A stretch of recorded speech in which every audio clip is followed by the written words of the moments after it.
Good morning. Buenos dias. I am Dr. Martha Garcia, and I have the privilege of serving as Superintendent President for Imperial Valley College. And I'd like to briefly share with you that I'm a proud graduate of IVC, and I would have never had the opportunity to pursue higher education if it wasn't for this community college. Today, I have the honor of co-chairing this conference along with Dr. JoAnna Schilling, the president of Cypress College. I want to thank all of you for joining us at the third annual Basic Needs Summit.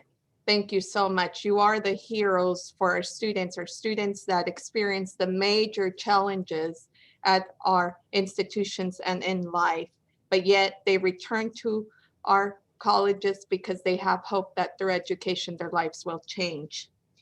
We are celebrating the 5th anniversary of the Real College movement, and as California community colleges, many of us are part of this movement. Today, we'll have the opportunity to learn best practices, to learn from you all, to learn from each other.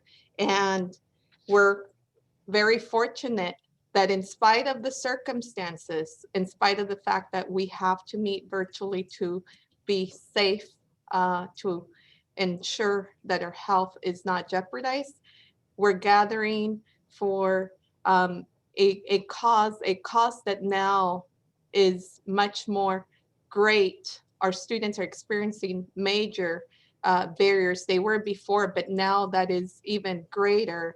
And we are here together because we care and we are committed to helping our students. So thank you once again. Muchísimas gracias. And now I'll have the opportunity to thank our sponsors. Thank you so much to the sponsors that have supported today's summit. Atkinson, Andelson, Loya, Rudd, and Romo Attorney Corporation, Compton College, Community College League of California, Ed Equity, Imperial Valley College, and Student Insurance USA. Thank you so much to our sponsors.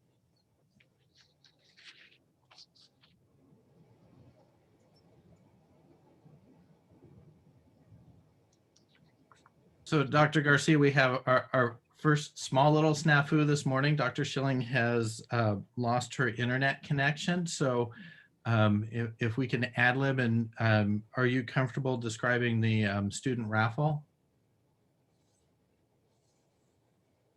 Or do you want me to talk through it?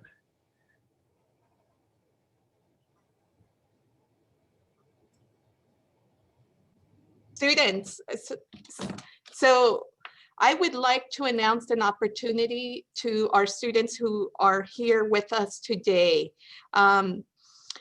You will have the opportunity to enter a drawing of $500 scholarships. 4 of these scholarships will be awarded today.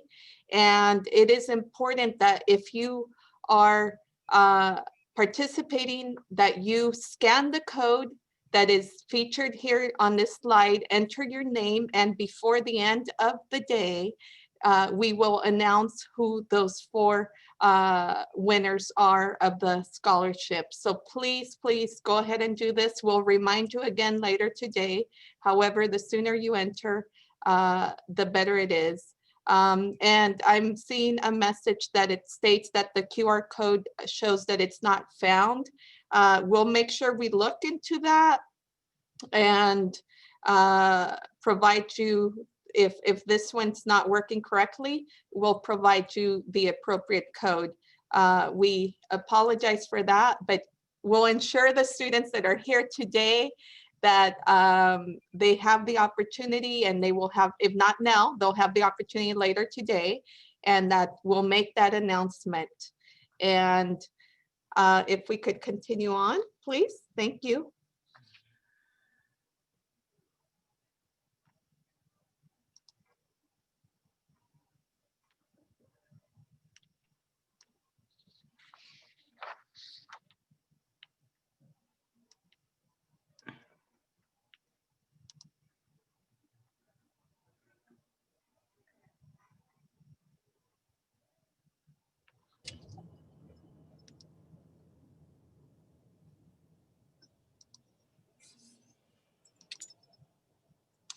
bear with us just a moment. We will continue with a video. So if you could please bear with us.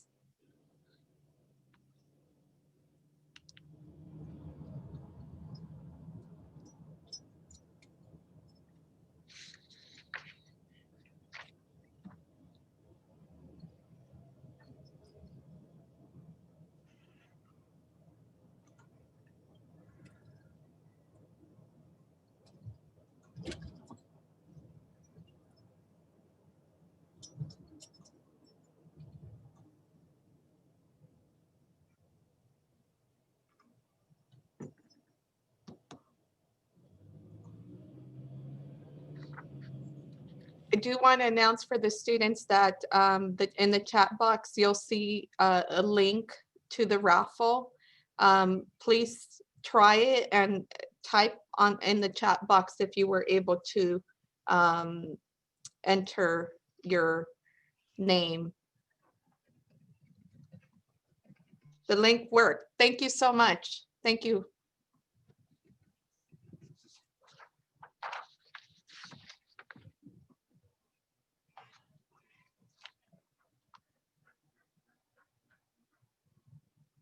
Okay, I think we have Dr. Schilling back. Hopefully she can unmute and we can see her.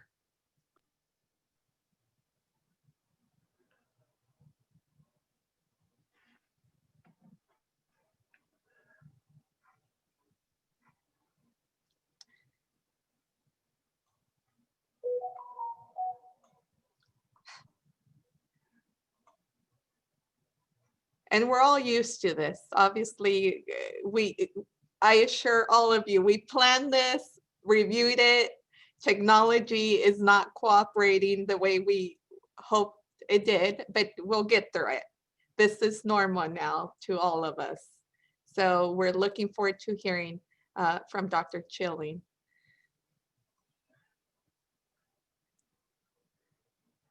And we thank her and her team. I want to make sure that we take the opportunity to thank her and her team, and especially Sadie from the league, who has been incredible. So thank you all. And I think I hear that she may be I'm back. Thank you, Martha, and my apologies to everyone. Wow, 5 minutes before we're starting, everything's working, and then suddenly nothing's working. So thank you all for your patience, and thank you, Martha, for ad-libbing for us for a while. So I want to also extend my welcome to each of you. And I'm JoAnna Schilling, president at Cypress College and a member of the Affordability Food and Housing Task Force. I also want to acknowledge my fellow task force members who are here today, with a special shout out to our current co-chairs, to Mill Gilkerson, Kevin Walters, you saw that fabulous video at the beginning from Ellen Hancock, and our former co-chairs, Pamela Lester and Keith Curry. So as you know, we're over 500 strong today, and we're grateful for the dedication each of you demonstrate every day as you tackle the growing challenges our students face. The pandemic has revealed these challenges in a glaring light, but we all know that the daunting financial choices faced by community college students just to survive their educational journey is not new. And we also know that we have to find ways to make this journey more affordable, equitable, and just.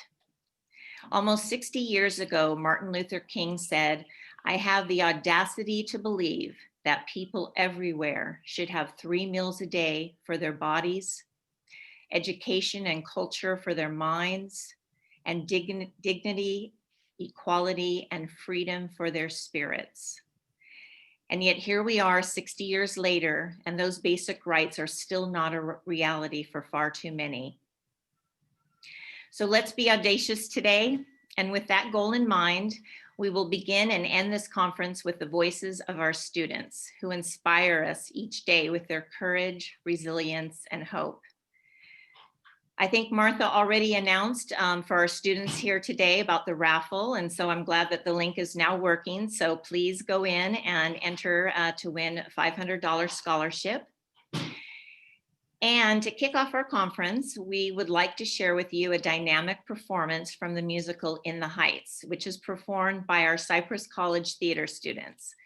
When the pandemic forced us to close our college last March, these students were in the middle of their spring production. They handled their disappointment with amazing grace by putting together this virtual version of 96,000, which was entered in the National Stay Home and Sing contest, in which they were finalists. So this video is performed by our students, staged by students, and edited by students. So here is the Cypress College cast of In the Heights. 96,000. Damn. 96,000. Dollars, holla. 96,000. That's a lot of spray cans. 96,000. Yo, if I won the lotto tomorrow, well, I know I wouldn't bother going on no spending spree. I pick a business school and pay the entrance fee. And maybe if you're lucky, you'll stay friends with me. I'll be a businessman richer than Nina's daddy. Donald Trump and I'm the links, and he's my caddy. My money making money, I'm going from po to moto. Keep the bling, I want the brass ring like Frodo. Oh no, here goes Mr. Braggadocio. Next thing you know, you're lying like Pinocchio. Well, if you're scared of the bull, stay out the rodeo. Yo, I got more hoes than a phone book in Tokyo. Ooh, you better stop rapping, you're not ready. It's gonna get hot and heavy, and you're already sweaty. Yo, yo, yo. Yo, yo, I'm sorry, is that an answer? Shut up, go home and pull your damn pants up. And as for you, Mr. Rotor of the Shire, 96 G's and enough to retire. Come on, I have enough to knock your ass off its axis. You'll have a knapsack full of jack after taxes. 96,000. Ay, alabanza. 96,000. No me diga. 96,000. I never win shit. 96,000. Real though, imagine how it feels real slow down the highway of life with no regrets and no breaking your neck for respect or a paycheck. Real though, take the break from the wheel and we'll go. Black party, everybody here. It's a weekend we can breathe and Yo, ma, it's me. Check my ticket. 1, 2, 3. What would you do with 96 G? I mean, if it's just between you and me. I know.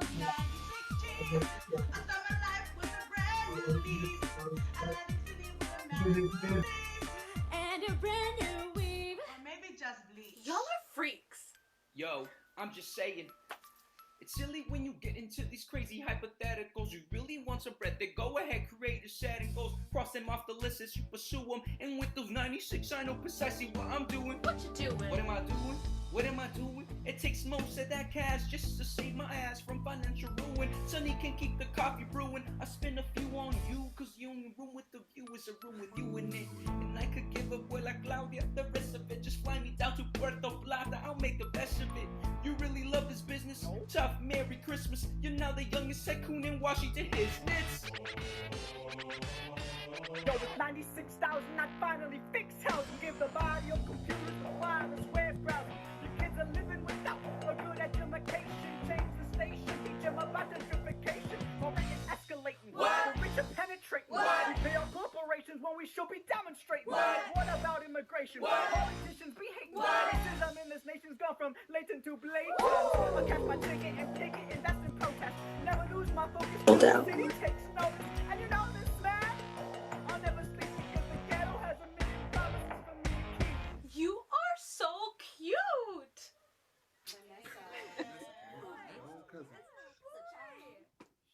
I was just thinking off the top of my head.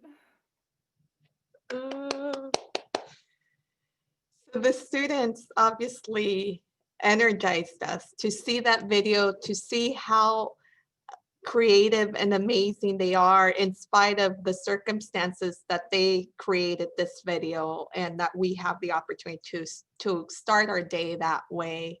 It's just a reminder that our students are resilient, they're amazing, they're creative, and that we, in spite of the challenges as they are, we're moving forward. This is our new reality and we're adapting to it. So now I have the privilege of introducing Sara Goldrick-Rab. She is a hero for our most vulnerable students, and I'm frankly privileged to share a little bit with you about the amazing accomplishments that she's achieved. We're honored and thankful, honored to have her join us, and extremely thankful for all her contributions. So I will go ahead and read a bio. Sara Goldrick-Rab is a professor of sociology and medicine at Temple University and founding director of the Hope Center for College, Community, and Justice in Philadelphia. She is also a chief strategy officer for emergency aid at Equity, a student financial success and emergency aid company, and founded Believe in Students, a nonprofit distributing emergency aid. Sara is best known for her innovative research on food and housing insecurity in higher ed, having led the 5 largest national studies on the subject, and for her work on making public higher education free. She is the recipient of the William T. Grants Foundation Faculty Scholars Award, the American Educational Research Association's Early Career Award, and the Carnegie Fellowship. In 2016, Politico magazine named her one of the top 50 people shaping American politics, and she is ranked 7th in the nation among education scholars according to Education Week. Her latest book, Paying the Price, College Cost, Financial Aid, and the Betrayal of the American Dream, won the 2018 Grant-Meyer Award and was featured on The Daily Show with Trevor Noah.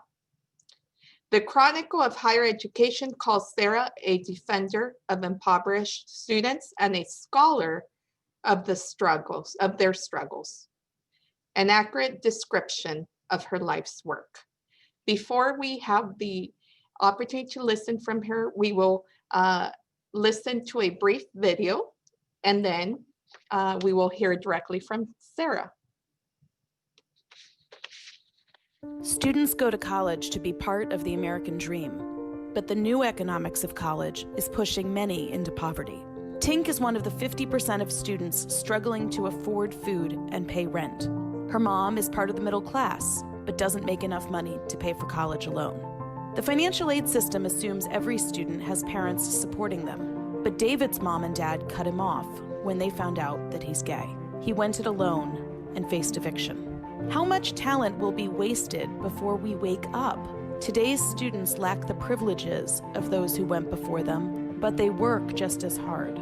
Real College is a movement to build America's future by reinvesting in students.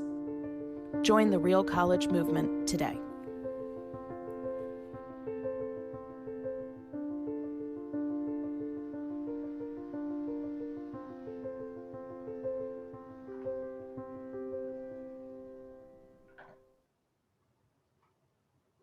Hi, everyone. I'm hoping the technology is working well. I'm so happy to be here with you.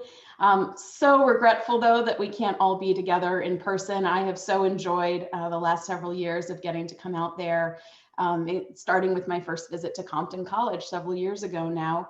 I'm going to go ahead and start sharing my screen. I do have a couple of slides today for my talk, and hopefully this will work. I know that we're all practicing. It seems like every day to try to get technology to work as we teach and as we try to continue to advance. Look, this is great. It just goes ahead without me. So let me just see if I can get that there. And I'm really hoping that it's sharing. So it's our 5th anniversary. And what a day you all picked for a conference. I can't tell you enough how astonished and pleased I am that the Real College movement has now turned 5, and I guess we're all ready to enter kindergarten. It's been an incredible journey. We have a number of wonderful folks who have made this journey possible. Our board at the Hope Center is incredible. One of our newest members, you all know very well, Dr. Keith Curry. But on this screen, you see another quote from a member of our board, Nicole Lynn Lewis from Generation Hope. And she very much understands the purpose of this movement, that it is a call to action. And boy, have we ever needed action more. I want to take a couple of you who haven't been there with us in the entire journey, take a couple of steps back and say something about how we began. I don't know if you know this, but we actually began our journey towards this moment today in 2008. My team at the time was based in Wisconsin, and we were doing a study of 3,000 Pell Grant recipients. We had the incredible opportunity of getting up close and personal to really learn from them about their lives, their daily lives, for over 6 years. But it was during one of the very first interviews that we did with students. We were sitting down with them, trying to understand what their lives were like. And we asked one of the students, "How's college going?" And this 18-year-old woman turned and looked at us and said that nothing was okay. She said, "It's not good. I haven't eaten in 2 days." And if you looked at that time, if you did a Google search, food insecurity in higher education, you would not find much. You wouldn't find Nick Freudenberg's work at CUNY yet. You wouldn't find Rashida Crutchfield and Jen McGuire's studies. You wouldn't find Susana Martinez and Ruben Canedo and all of the others who've been writing on this now for years. At the time, it was pretty much silence. And my team too took a while, frankly, to begin writing on the topic. But when we did, what we saw caused us to think that we had to go bigger.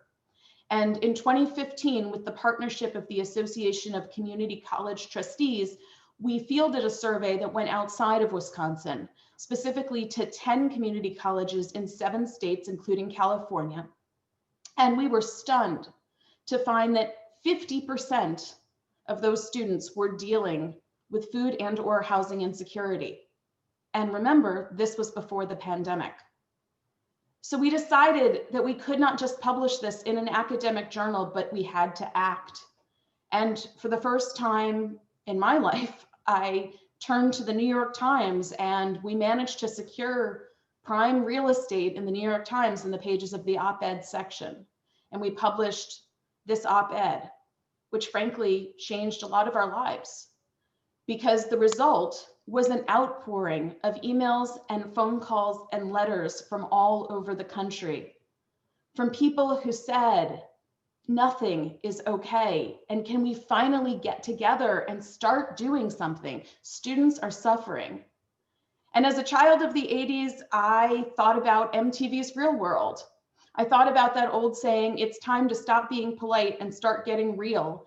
And I said to myself, this is real college. We've got to stop pretending it's something else.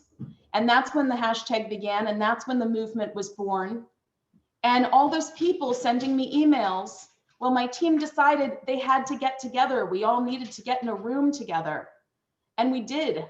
And a few months later, we joined together in Milwaukee for our very first conference. And you can see one of the photos there from people who've been there from the beginning.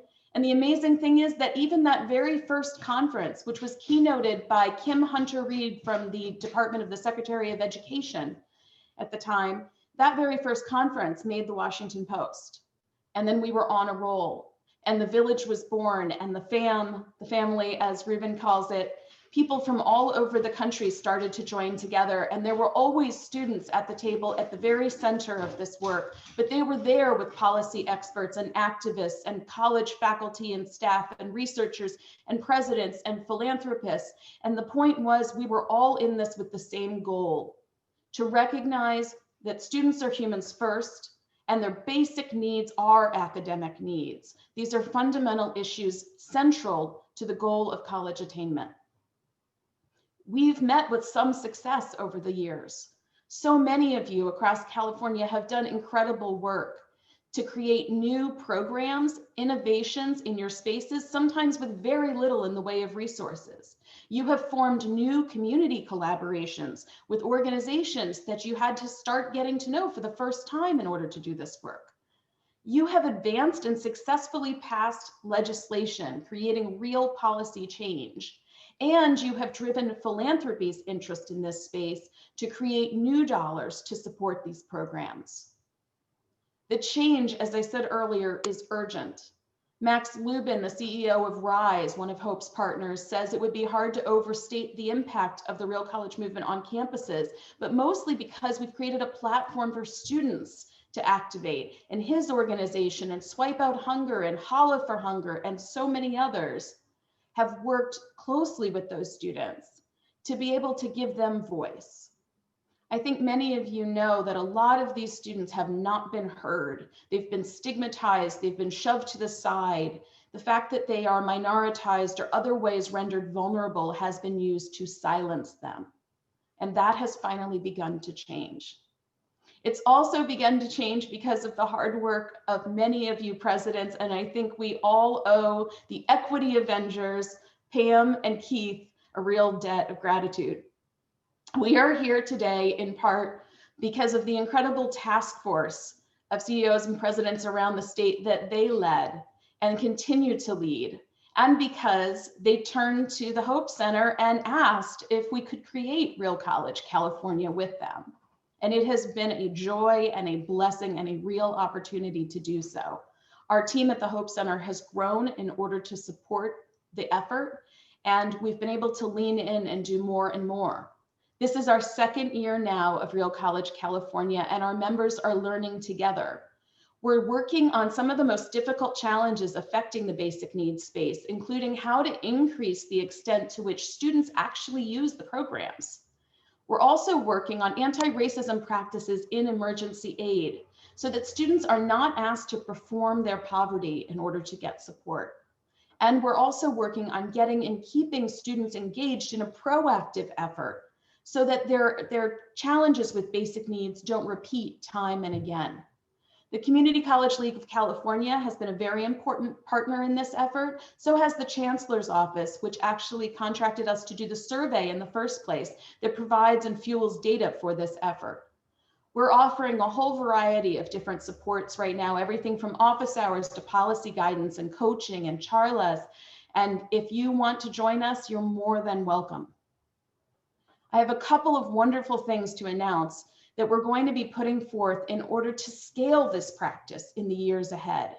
We know that 2021 has to be a very different year than 2020, and 2025 will undoubtedly look different too.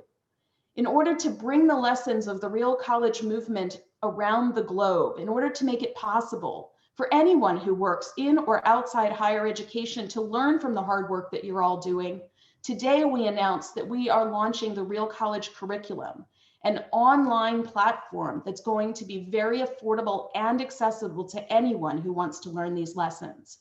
Our partners at Frontlines of Justice, the Digital Pedagogy Lab, and Soledad O'Brien Productions are working with the Hope Center, and we've received philanthropic support from the Gates Philanthropy Partners and the Bill and Melinda Gates Foundation to begin to build this curriculum.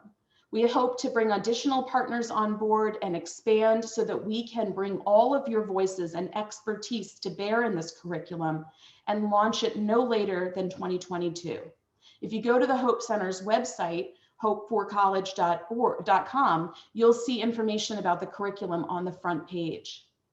You should also know that federal policy change is on the horizon. And I know that many of us are optimistic, for example, about Vice President-elect Kamala Harris and her interest evidenced through things like the BASIC Act. Now is the time to push for more emergency aid to students. We know that CARES was a good start, but a highly imperfect one, and we can do better. We know that we need Congress to direct investments to the nation's community colleges, including in California, based on how many students they teach, not only valuing full-time students, but treating every student as if they're a full-time human being.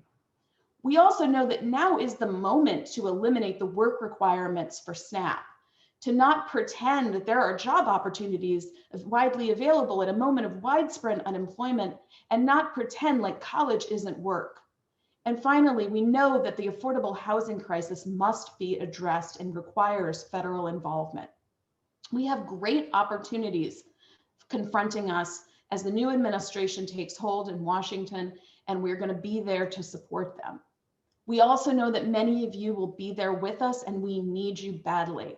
Swipe Out Hunger is representative of many organizations around the country, including in California, who have been doing careful and important efforts to try to put this issue of students being human beings on the agendas of every state legislator, every mayor, and of course, those in Washington. And finally, the other great thing that we're launching for 2021 is a Real College Student Leadership Advisory Council.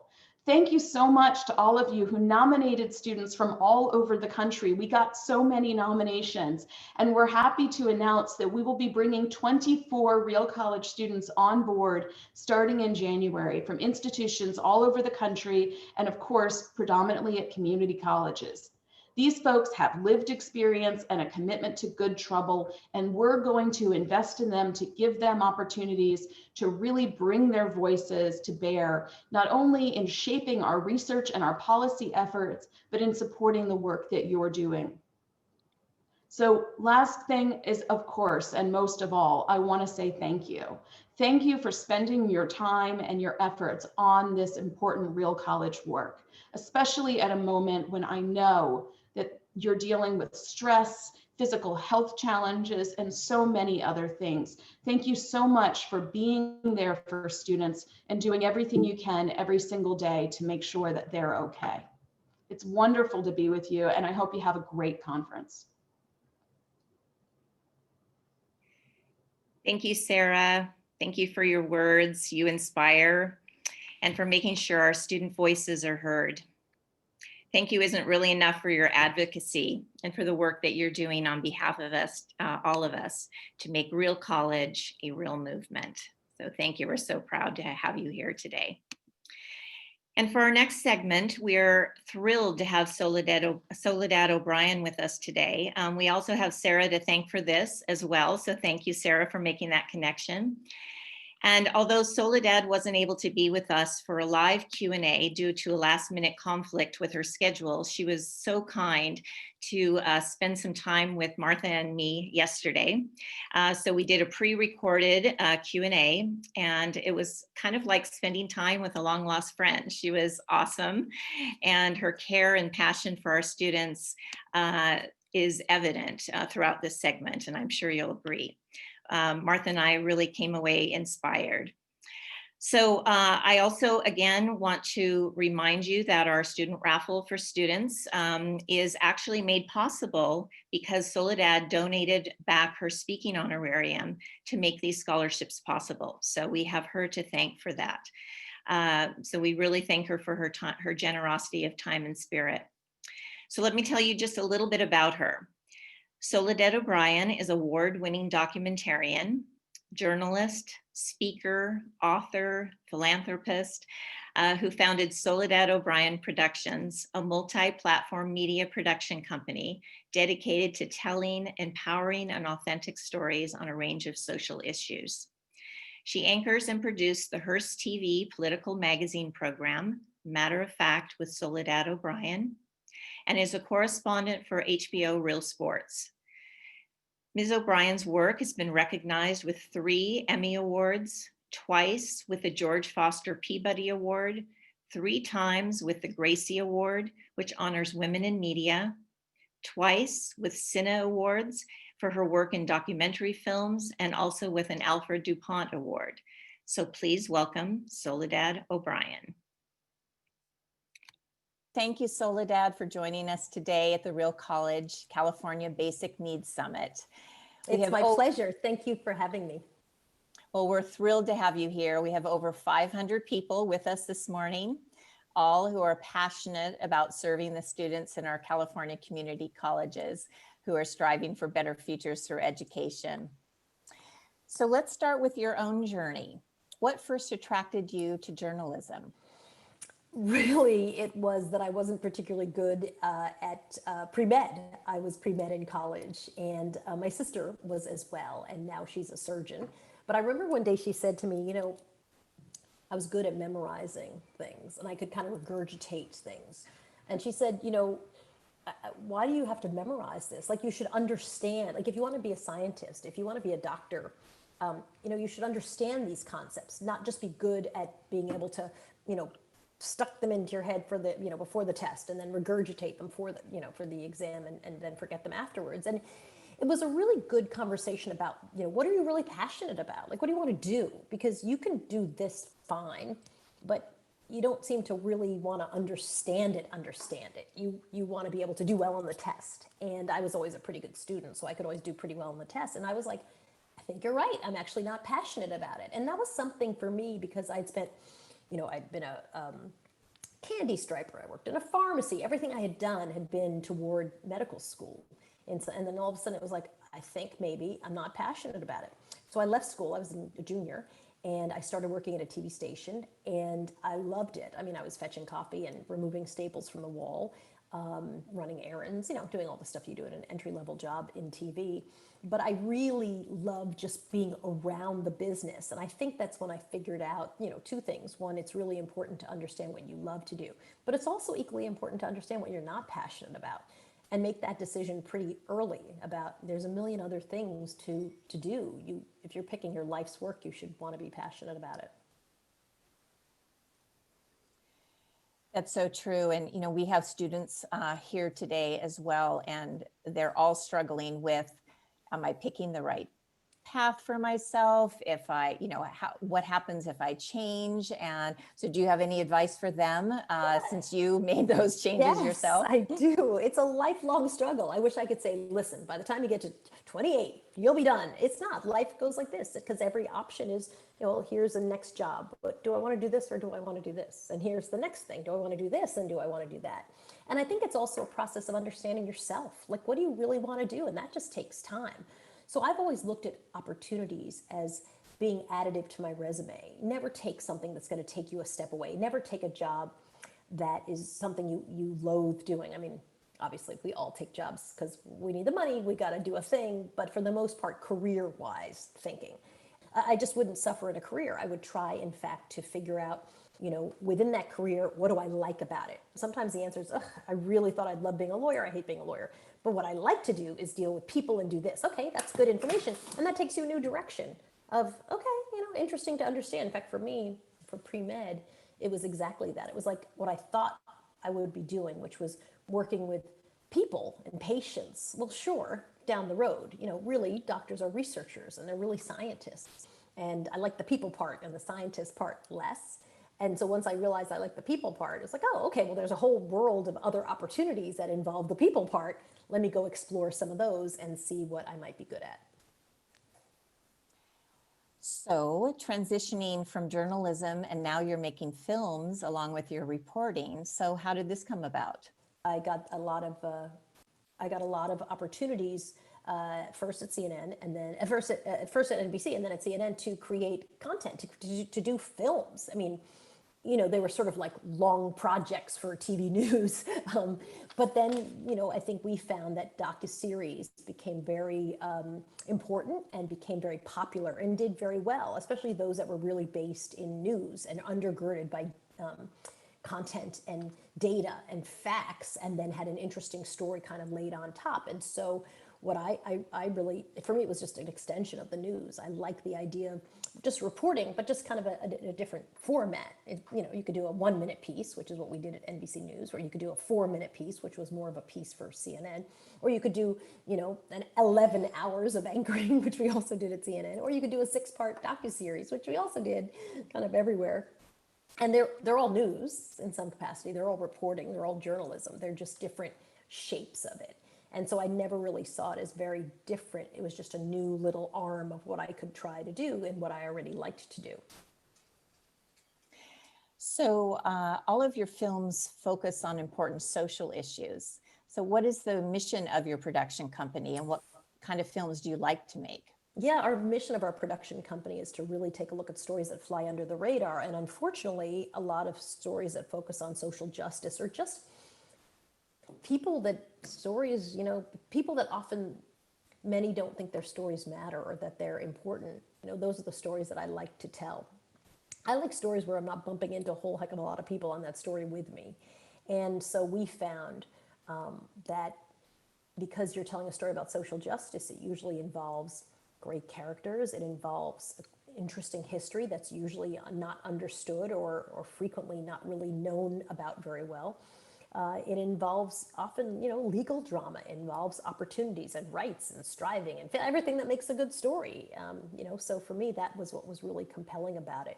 That, you could serve a purpose and feel like your work had a lot of meaning in addition to, just filling that hour and doing that story. And I think that was just personally important to me. I just liked the idea that my stories had meaning and that I was serving a purpose in my work.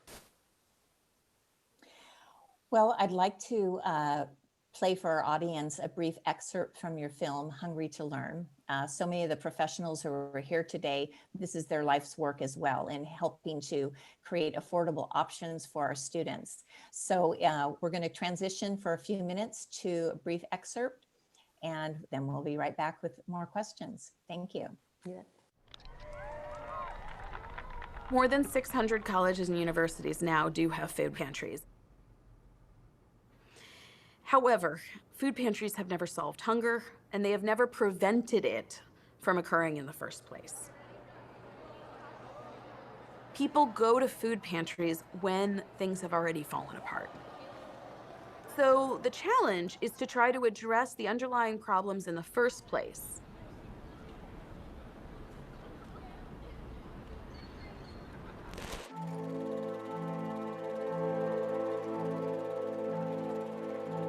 In the 50s and 60s, people who went to college went because they had resources. You were more likely to come from a two-parent family, they might have some savings, and those were the kinds of people who got the access to college. Many people who didn't have money had no way of really affording it, and also people were not encouraged to go to college in the same way.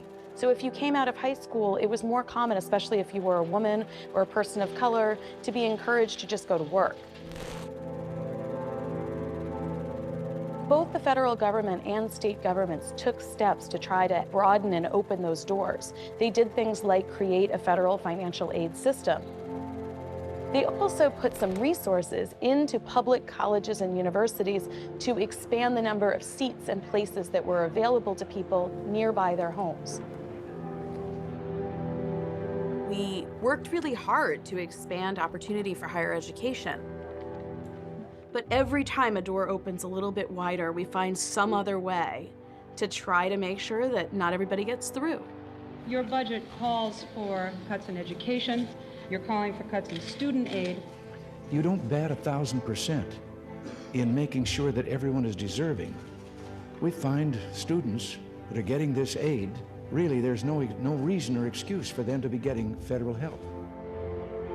We have watched funding for higher education diminish as the student body has become slightly browner and more women finish college. And now we say, maybe we sent too many people, we're spending too much money. Since 2008, state funding for higher ed has dropped by 50%.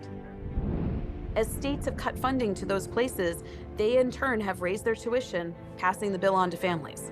We'll put a chart up that basically shows the rate at which inflation has increased over the last 10, 15 years, and the rate at which higher education costs have increased. This is not sustainable. Students today want a decent job that's there for them. They want stability. The only way to get there is with a college degree. And it's not necessarily a bachelor's degree. I mean, a lot of the people that I'm talking about that are going through this, they're pursuing a certificate or an associate degree. You can't be an electrician or fix a car anymore without a college degree of some type. We have a problem where people are being priced out of college, and in their effort to not be priced out, they're taking on debt that they're gonna have real trouble repaying. The average student graduates with about $37,000 in student debt. So we have about a 50% dropout rate on average. People over 4, 5, 6 years are not finishing degrees. Because people can't fully pay the price of college, they have a very strong likelihood of ending up with nothing except debt. Soledad, now I will take the opportunity to ask you questions specifically pertaining to Hungry to Learn, to the film, and your inspiration and contribution to society by focusing on such a crucial social justice matter, a right for people, basic need that many are lacking, but yet it's a right. So what inspired you to create this documentary? I think what first happened was my producer and I had a mutual friend who was telling us about that she had discovered that students were actually living in the journalism office. You know, as you guys know, on campus, it's just a little small space where the students could do some work for the newspaper. And I think one day she discovered at her college that the students were living there, that the students had no place to live. And it kind of opened her eyes to like, wow, this is really incredible. So we started researching that story. We came across Sara Goldrick-Rab and her work and her research. And what I found so fascinating was that, like Sara said, at first it seems as if it's the sad story of just a handful of students. So, just something's gone horribly awry. And then you start looking at the data and you realize that actually this is a systemic problem, that these numbers are real numbers, that they are large numbers. And that means that there's just this massive problem that has to be dealt with, that has to be understood and confronted. And so I think for us, we decided to do a project. We fundraised for it. We were able to track down students who would talk to us. That was really hard because, as I'm sure you guys are well aware, for a lot of students, there's a lot of shame and a lot of embarrassment. So we'd meet them, they were wonderful, and then they'd ghost us, and they'd never call us back, or they'd start and they'd drop out. And so that was really challenging, trying to get a number of students, a critical mass of students to take part. But eventually we ended up with 4 really wonderful students who we were able to, chronicle their lives. That's the hard part. You gotta open up your entire life story if someone's doing a documentary on you. And I think the thing that was interesting for me was to see how they, over time, really became activists. I think as we were shooting and the more they talked about it, and the more they thought about it, and the more they were interviewed about it, they began to realize, like, this is unfair, that it's not just me, right? They'd start with, oh my gosh, I'm so embarrassed, and then all of a sudden they'd realize, like, oh, it's not me, it's not I, it's this is a problem, and how do we solve this problem? And I think they really saw themselves very differently. They saw themselves as activists who were helping to bring attention to a problem and helping really maybe try to fix that problem in a meaningful way. I want to once again express sincere gratitude because you were able to bring light to a major problem with grace, even though it's such a challenge for the students, and reducing stigma. And as community colleges, the best way to connect with our students and to acknowledge that it is fine that they're experiencing these major challenges is by reducing stigma correlated to their challenges. The next question that I have for you is, when you were in college, were you aware of these challenges? Were you aware if any of your peers were experiencing hunger and housing insecurity? I wasn't really aware. Certainly not hunger. When I went to college, everybody had to be on the meal plan. And so there were no swipes. There was no, it was just part of your room and board. So anybody who was living on campus, everyone in the house ate at the same times. So, each house had a cafeteria essentially. And regardless of whether you had $5, in your pocket or $100 in your pocket, you could have as much food as you want. It was very different than the way it is today. My daughters are college age, and so I've spent a lot of time, touring colleges, looking at colleges, and it's just very different. And there wasn't even this sense of, like, over here is the panini bar, and over here is the burrito bar, and over here is the pizza area. We just had the lunch ladies, and you had to be very nice to them, and they'd put food on your plate. And you got what you got. Maybe if you weren't happy with any of the choices, there was a salad bar. So it's very different today. I think when I was a senior, it began to dawn on me, and I was doing a lot of work on campus, working on my papers and working on my thesis, stuff like that. You begin to realize, like, oh, some of these students aren't going home. Now, I lived in New York and I went to school in Massachusetts, so it was a very easy ride. But I had never it never had dawned on me that there were just some students who would not go home for the holiday. For example, a lot of students who lived in the South, in Mississippi, just didn't have the funds even to take a Greyhound bus, down home for Thanksgiving and Christmas and back. And I think that is when it started dawning on me, not so much about food insecurity, but much more about this idea that there are people who are at a very expensive college who really were hanging on by a thread financially. We're going to pause the interview for a moment to introduce our audience to one of the students in your film, Eve Brescia, who describes how expensive college food is and how challenging it is just to eat. I applied for financial aid. I obviously get money, but I don't have a meal plan and I couldn't afford it all. My PB&J sandwich.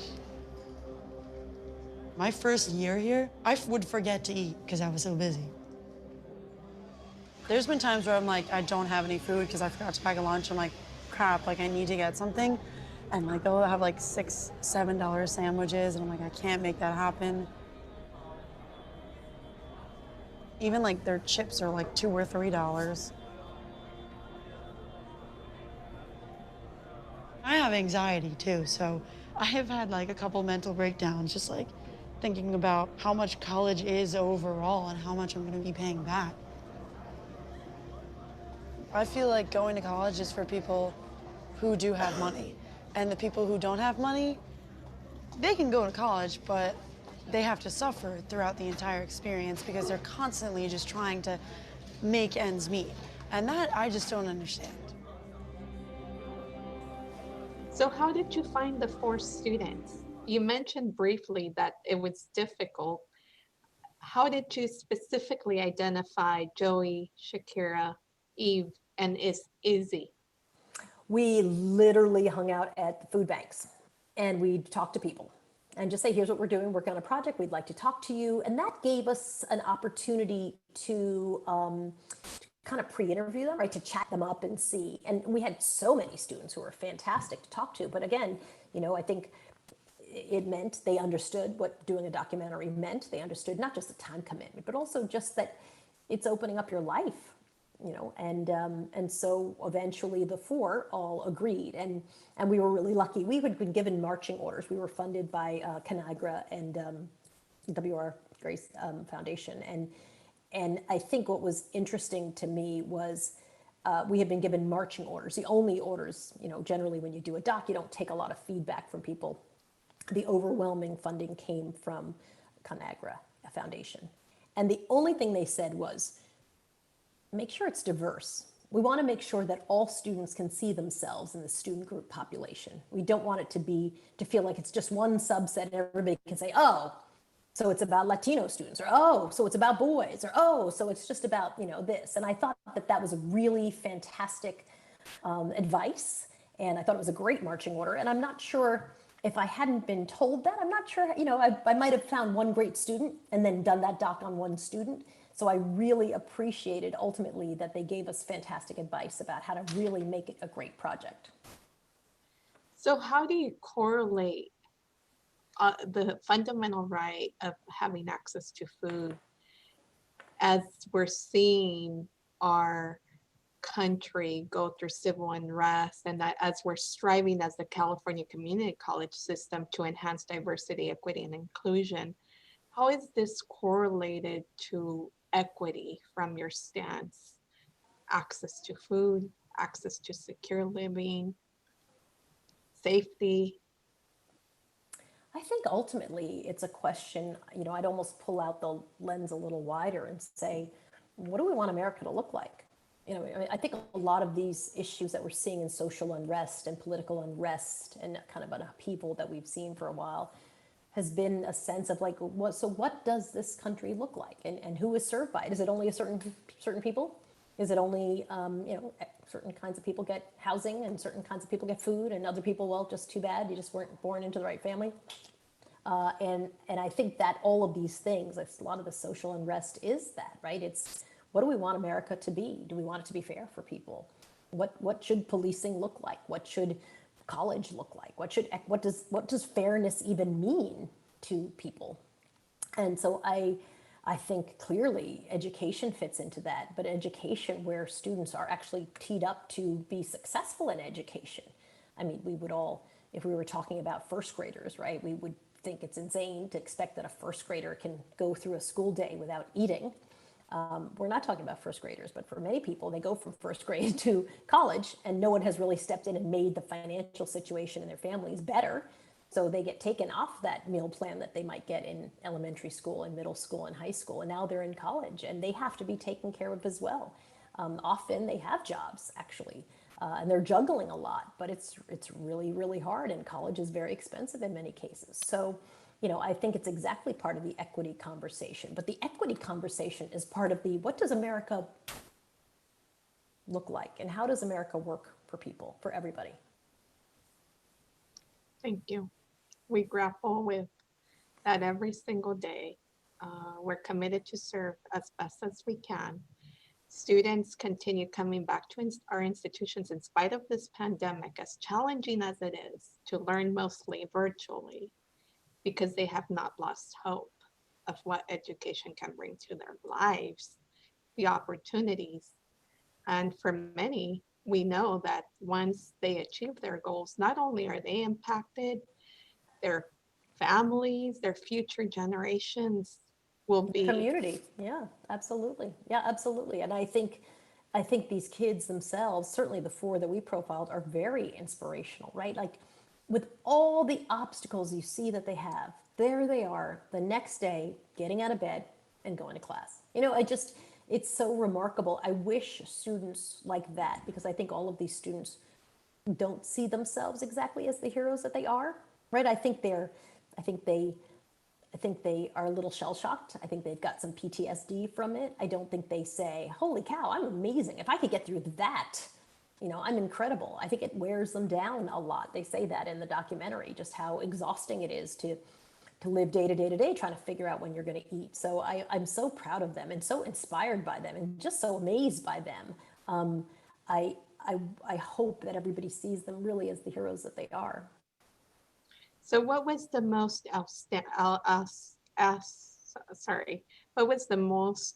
intriguing thing you learned from covering the college hungry crisis or hunger crisis? Yeah, a couple of things, I think, right? I think what Real College is doing is amazing, and I hadn't heard of it before then. And to watch it grow and to really see how hands-on, you know, people who are all coming together, but each in their own little worlds, do so much for students was remarkable. I think it just to see the care, and it's exhausting, right? I mean, it's really hands-on care was incredible. And it makes you feel like it's in good hands, that there's some very good, competent leadership. I think Sara's work where she's really gathering data to make sure that all these decisions are undergirded by really good research.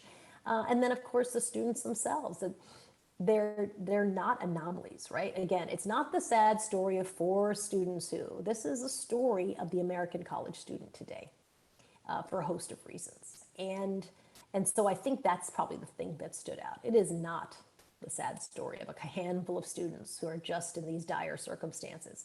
It's a lot of students who are taking on a lot of debt and trying to navigate their futures and their lives, and they need some help. Definitely stories of resilience, right? And hope. And it also reminds us as community college leaders and employees that we have a major responsibility. So do you know where they're at, the 4 students? What are they doing? I do, sort of. Eve graduated, and she is, and she's doing really well. She wants to be an actor, which is a tough gig, but she got through, and I think she ended up leaving the project in the middle, but we reconnected at a screening, and it was so great to see her again, because she kind of ghosted me in the middle. And she said, you know, my phone was shut off. You know, I just didn't have access. Shaquara and Eve are both, Shaquara finished, she went down to Florida to have her baby, who's the absolutely most adorable thing ever. He's just the cutest, cute as a button. And Eve is still in school. And Our final, he's just great. He knows going into the military, and it was his dream. And I think he was nervous about whether or not that dream would come true because he had a lot riding on it, and it has so far, knock on wood. So they're all doing really well, and I think they are clearly very resilient. And I think they're, moving through to make sure that they're trying to be able to change the situation that they had. I don't think they want any other student to have to deal with it. Thank you so much for sharing that. It is great to know that they're doing well, that they've set their own goals and that they're accomplishing them. We know you've definitely made a major impact in their life.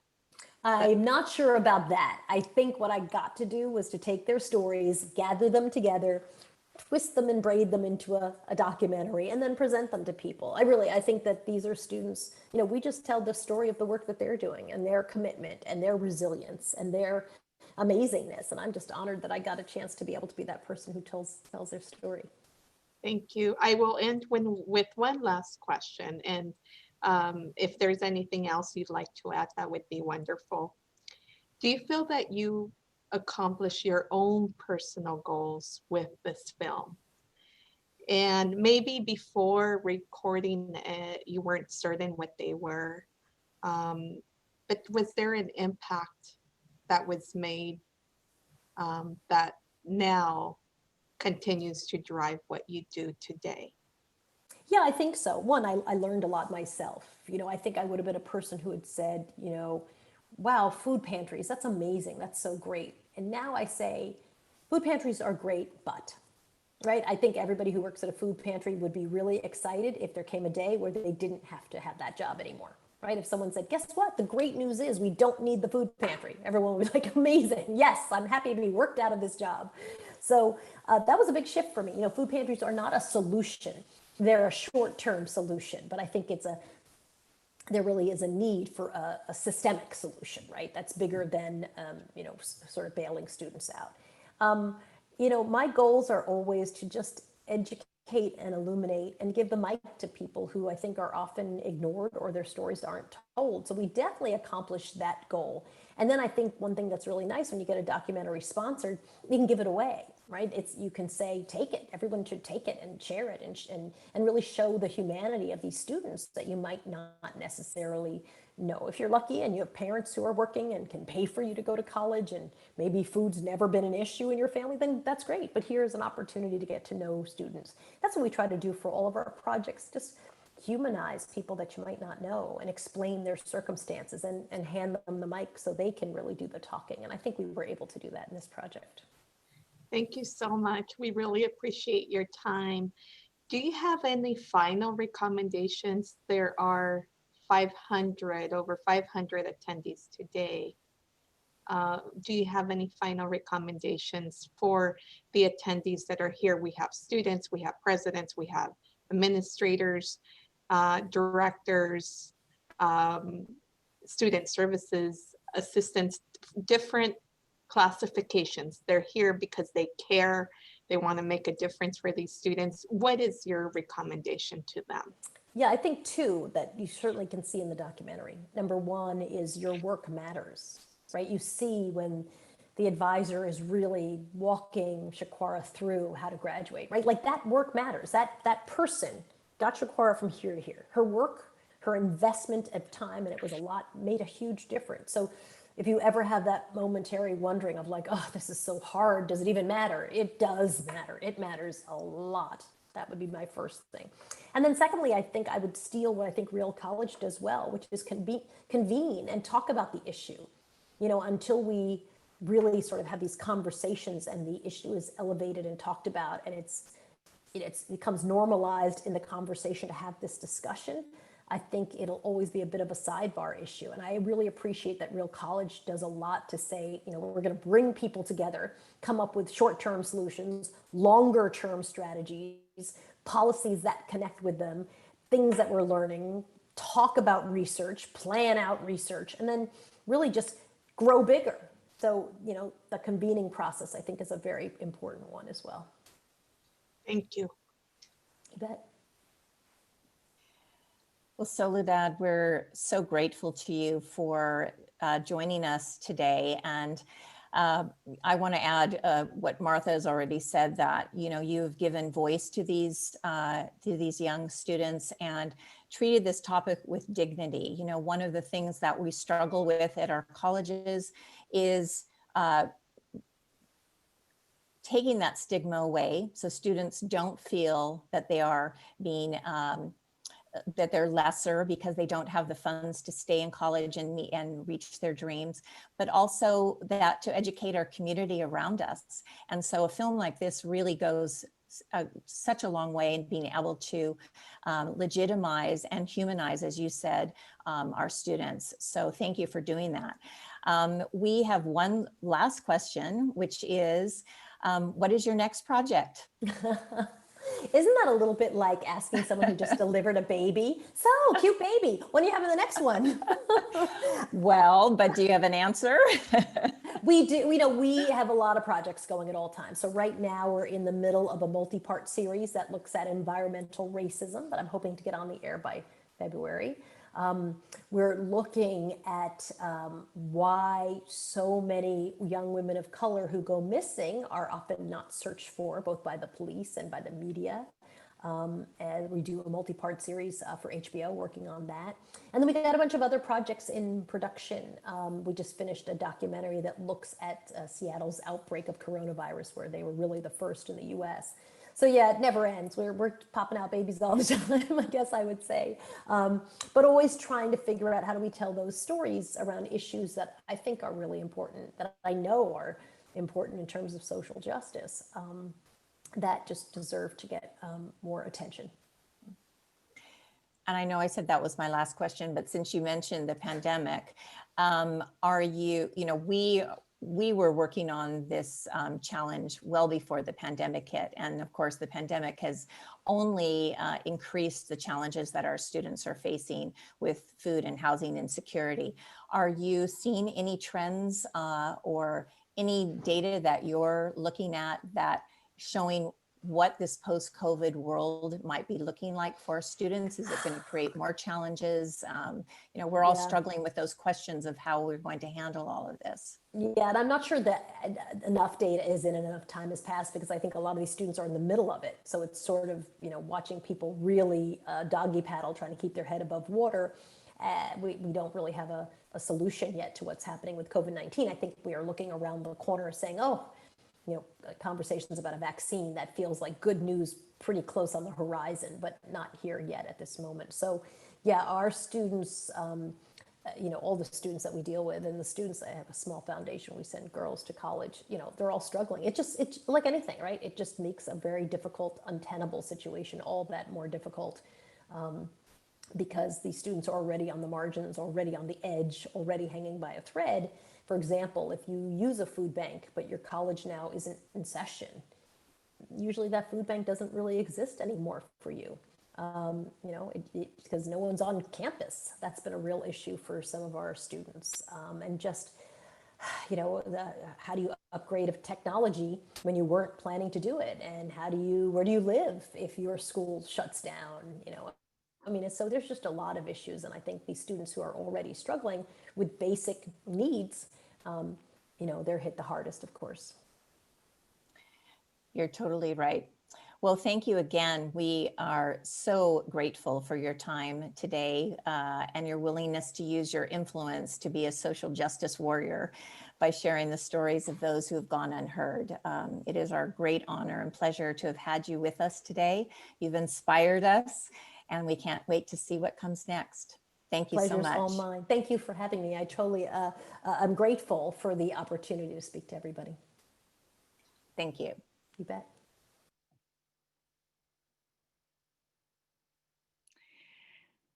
Well, we're back live, and it's so strange to not be in an environment where we can all like scream and shout and applaud her wildly. So you can do that on your own, but wasn't she amazing?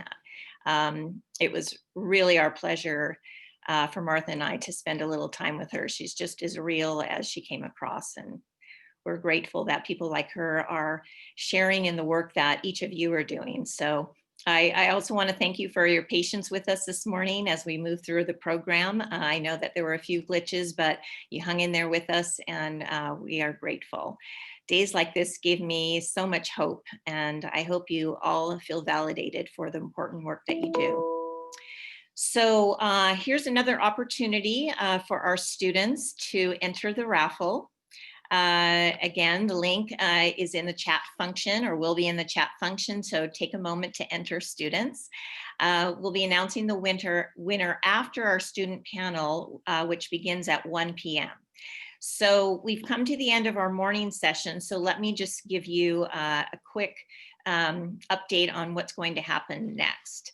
So we're going to take a 15-minute break. It's 10:45 and reconvene to our coaching sessions, all which start at 11. So on your screen are the breakout sessions at 11 a.m. and the links to them. You can also go to the chat feature, which will provide a link to the CCLC website, and there you can download the PDF Summit program to keep with you, or just go straight to the session that you choose. There's also a QR code that you can scan now, and we have 6 sessions coming up at 11 a.m. and 12 more at 12 noon. So all of them are marked by an icon that represents the various strands. So those strands are food, housing, mental health, fundraising, community partnerships, and technology. So just pick the strand you're most interested in learning about and click and go. At 1 p.m., we'll have our student panel led by Tony Schiffmeyer, who's the Vice President of Finance for the Student Senate of California. And to attend this session, you just come back to the same link you're currently using for the general session. And that link will be open also for the rest of the day, where we'll also have all of the links here live. So if you lose your link, forget your program, can't remember how to get back in, it will be here all day. So you're on your own until 11, but don't go too far. We have some fantastic presentations for you. So get up, take a stretch break, get a breath of fresh air, go pat the dog or cat, and we'll see you really soon. Thank you for attending this morning. Look forward to seeing you later.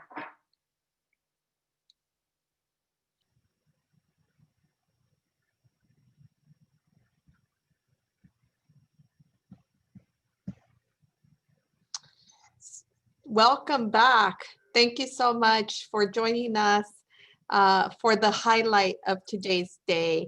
I would like to remind all community college students who have joined us that this is your last opportunity to enter the $500 scholarship drawing. The announcement of the winners will be made shortly after we hear from our students. Our students' voices, their experiences, and their stories are vital as we create programs to serve them. So without further ado, Tony, please introduce. Hi everyone, my name is Tony Schiffmeyer, and I'm the Vice President of Finance with the Student Senate for California Community Colleges. I'm also a business admin student at Folsom Lake College, and I'm going to introduce our student panelists today. First, we have Garcia Whitebrake, who is a sociology major with LA Trade Tech. We also have Mark Shepard from American River College, and he's a marketing major. We have Chloe Garcia, who is a psychology major from Evergreen College, and Angelica Campos, who is a sociology major with the City College of San Francisco. So with that, let's go ahead and get started with some of our questions. So we're going to start with Garcia. And what has been your experience as a student facing basic needs in community college? What's your story? Hi,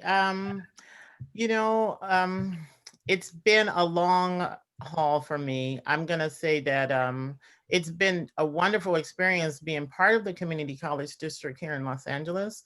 However, with the challenges that I face as far as homelessness, being a single parent, sometimes being jobless, at times working 3 jobs to keep a roof over our heads, and to keep from, having to not being able to feed my children. That's been some of the biggest challenges for me in my journey. I am a grandmother now, and and I am about to get my AA degree to transfer, and hopefully I'll be at UCLA in the fall as a sociology major. And my goal is to leave a legacy to my children of education. I'll be the first person in my family getting a degree, and for me, I did start going to college when I was very young, right out of high school. I wanted to go, but as soon as I got to the campus, I think something happened where I was just feeling like that imposter syndrome, and I just felt like I was not fitting in very well, and I ended up dropping out of college. And I shortly went back, but there was just different obstacles all throughout. You know, my mom got sick, my grandmother got sick, I was the caregiver for them, I got married, I had children, I finally went back to school. So I was just like over and over, I got divorced and had to get out of school. I was homeless, had to leave school. So for me, you know, not having enough finance to cover school, where I had to work 2 and 3 jobs is probably the biggest obstacle for me. But my journey, you know, with certain institutions at the school like EOP, and as like the disabilities office, like the math lab, you know, and things like that, those have been really instrumental in my success. So I hope I didn't go too long. No, thank you. And thank you for sharing your experience. It definitely sounds like you've had to overcome a lot of obstacles. And it sounds like you're getting ready to transfer soon, which is very exciting. UCLA, that's an amazing school. So I commend you for that. Yeah, so our next panelist who will introduce himself and kind of talk about his experience is Mark Shepard from American River College. Awesome. Yeah. So at first I was kind of scared of going to college because I'm 36. I was 36 years old, and now I'm 38. So I'm kind of in the older age bracket of college students. So I worried about that. I worried that because of my age, it was going to be harder to adapt with my peers, which at first it was. I didn't understand that I would have to completely change everything that I would normally do in order to be successful in college. What I mean by that is I didn't think that I'd have to decide how much I spend on food or books or housing or any other essentials needed just to successfully complete my college degree. So I'm going to share with you a little bit about my experience. So like Tony stated, that my major is marketing with a long-term goal of getting my PhD in the science of marketing, basically with an emphasis on marketing college students.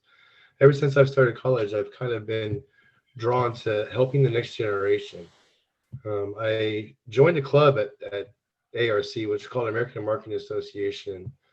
Then I found out there was an organization called ASB, Associated Student Body.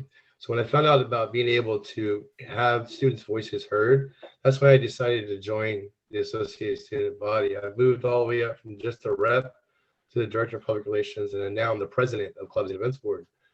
Now I have the opportunity to help the next generation access more resources. So my main resource that I had problems accessing was food insecurities, but knowing that there are resources there, there's been a big help. Like CLD is the Center of Leadership and Development at ARC. It's basically a one-stop shop. They're the ones that really have helped me not let challenges like food insecurity and housing become a problem, and to keep going for my academic goal. So that's basically my student experience. Thank you. Yeah, it sounds like I know you've been very involved in your student government on your campus and advocating for basic needs. And thank you so much for standing up for other students. And thank you for sharing your story. My pleasure. So our next student panelist is Chloe Garcia from Evergreen College, who will share a little bit about her experience in college. Hi guys. So my experience at Evergreen has been very eventful for me because my first semester of going to Evergreen, I was very cynical because all my other friends were at university. So I didn't really care about getting involved on campus, and I was just very cynical about it. And then my second semester, I became more involved in the community. I started going to club meetings, and I started volunteering all around campus. Like I participated in the Second Harvest food drives and things like that. And because of my activity on campus, I've had a change of heart.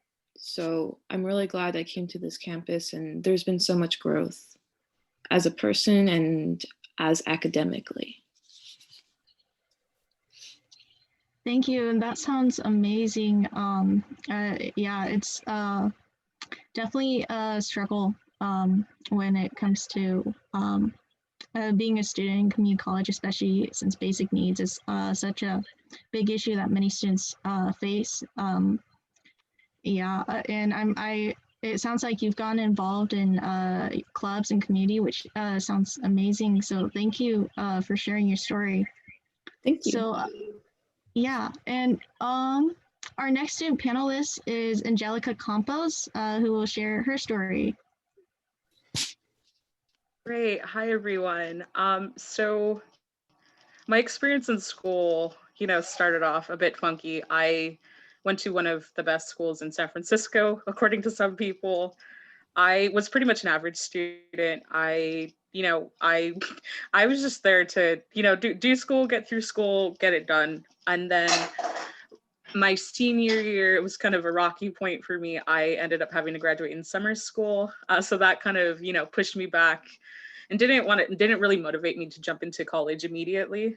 Like everyone else from my old school was pushed to go to privates, to go to the UC system, to go to the CSU system.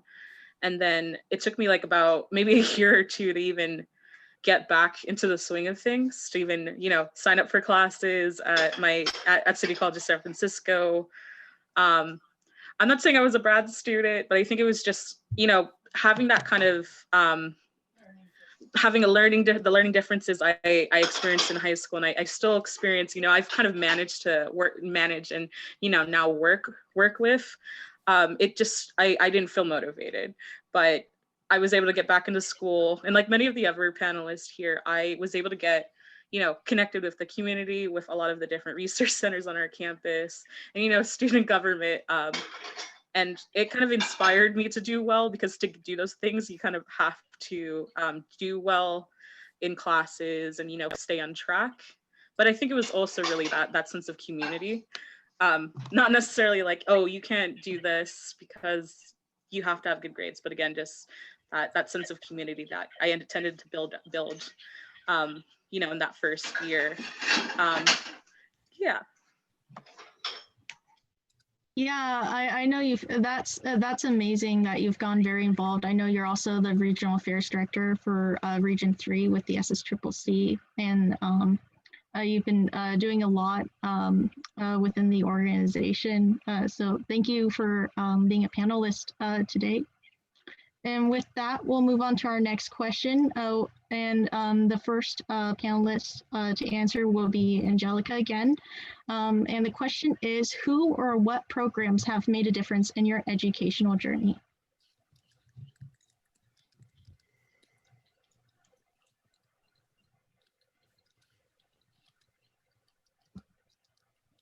I think you're muted.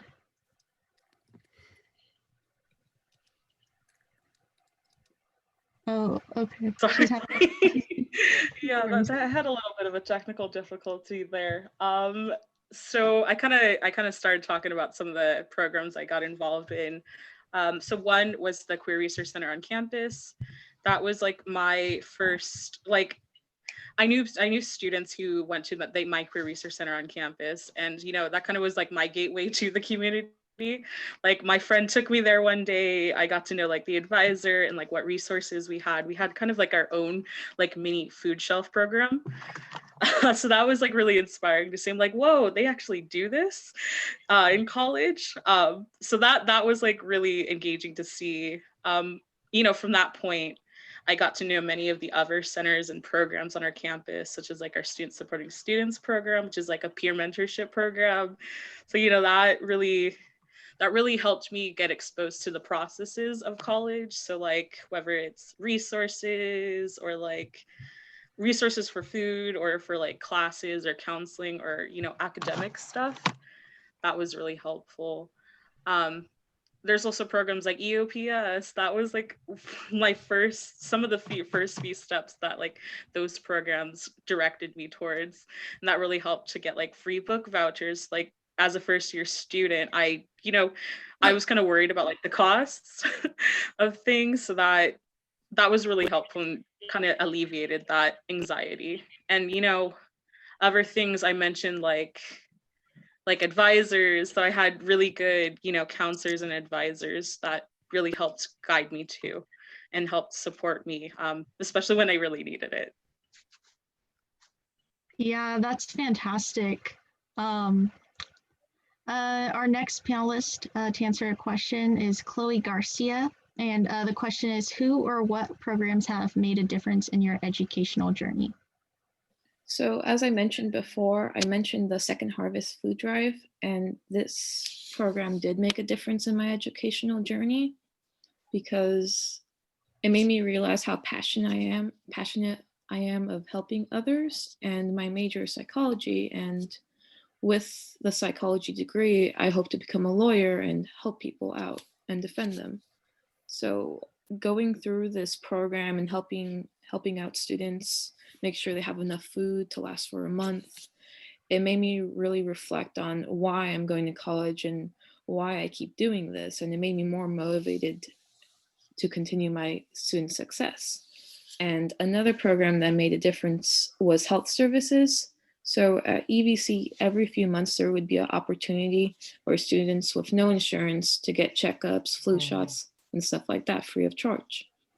And that made a difference to me because it made me feel less stressed about my health. For a student to do well in school, they need to be well physically and mentally. Yeah, you bring up a very good point when it comes to health services. I think especially things like mental health during this time, everyone's online, school's online. Not everyone is used to taking classes in an online format, so it's definitely been an adjustment.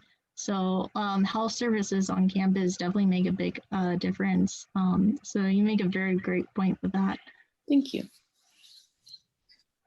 Our next student who will be answering the question is Mark Shepard. Awesome. So throughout my educational journey, I've had the opportunity to learn theories that have helped others, including myself.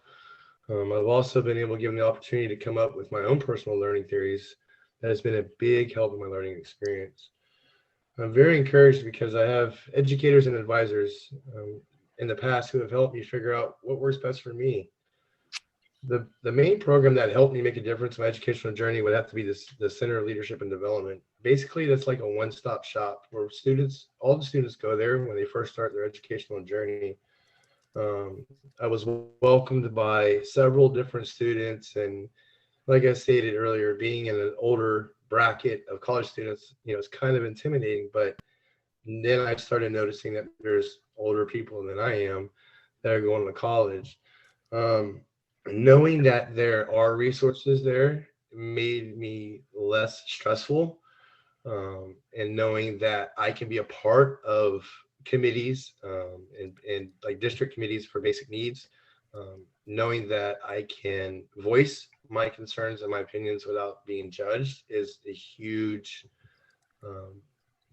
thing in my educational journey, knowing that I can help the next generation.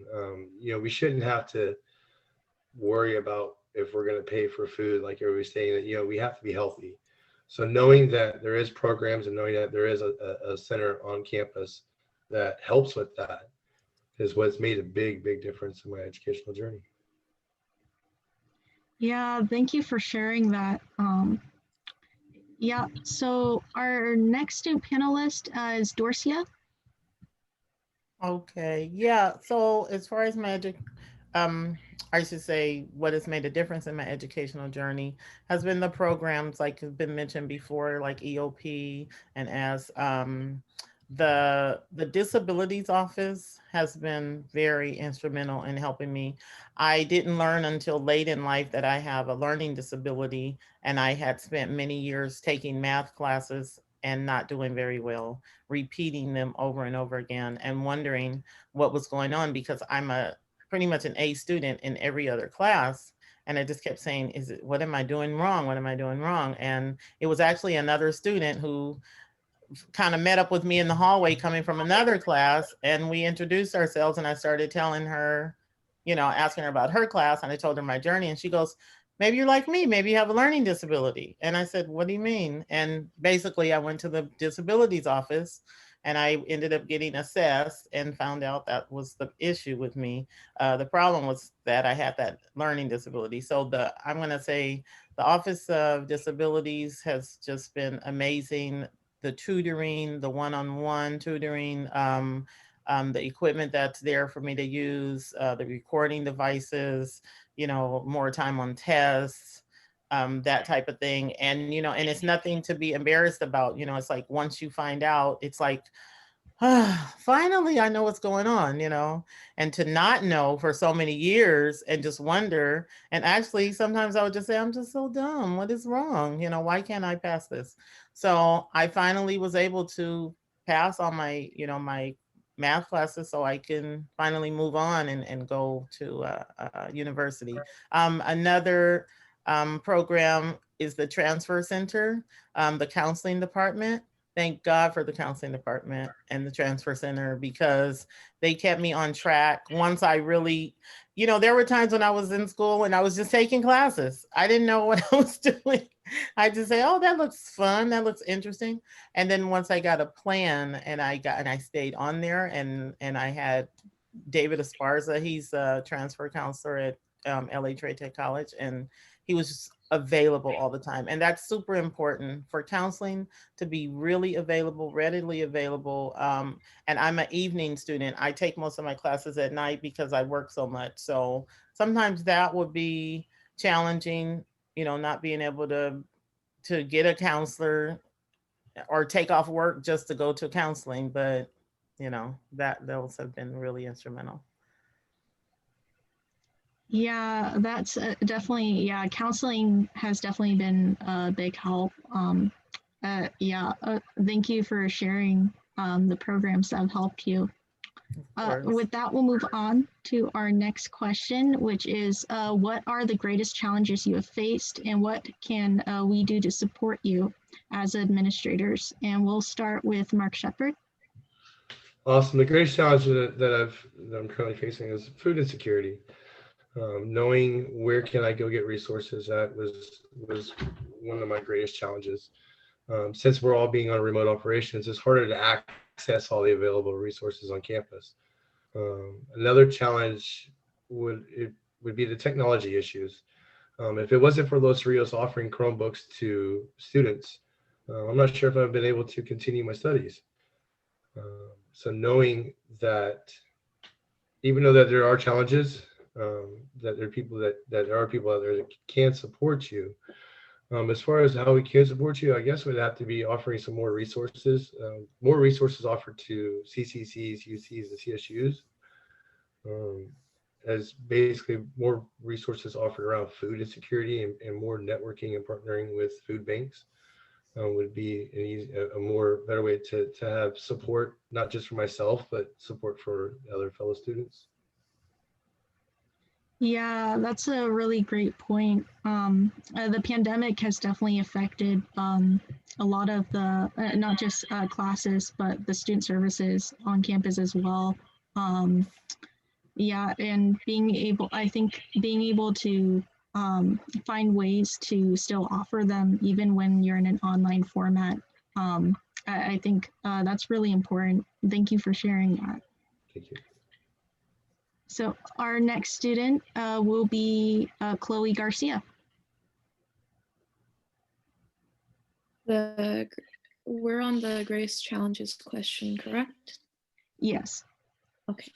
The greatest challenges I've faced in college is, above everything else, stress about my job, stress about my classes, stress about my mental health and my health in general. And I feel like what EVC can do to help support me is offer more programs about mental health, more mental health awareness, and things like that. More counselors on campus. And I feel like that would also benefit a lot of the students like me. Yeah, I think that's a really good point. I think mental health, that's definitely becoming a bigger issue that we're seeing. Thankfully, there's a lot more advocacy for it, though, and I think a lot of administrators are starting to see that, and so I think that's very exciting. So hopefully, we'll see an increase in the mental health services. The next student who will be speaking will be Angelica Campos. She is having trouble unmuting again. I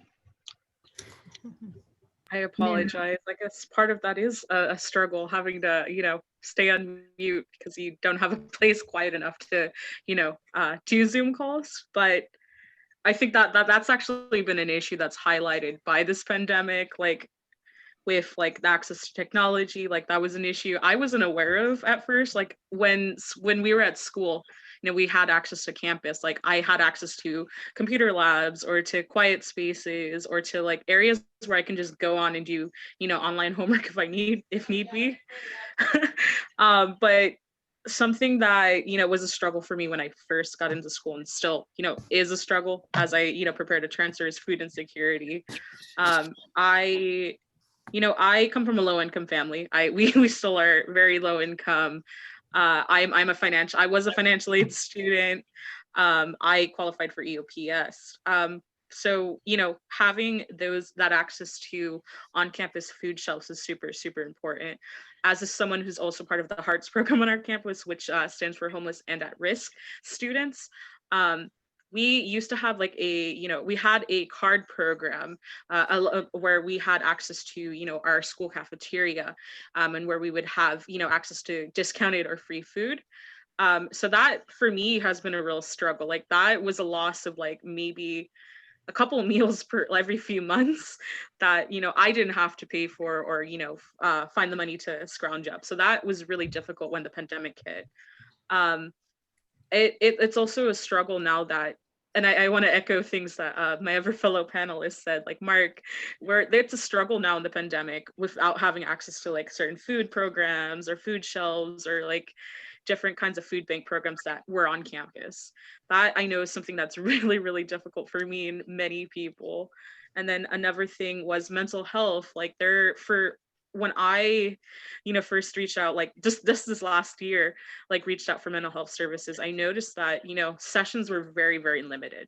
There are at least about like 8 per, I believe it's semester or per year. I don't remember the exact number. And, that's kind of concerning, considering that many community college students do face mental health issues, whether it's on the far end of the spectrum or if it's just anxiety.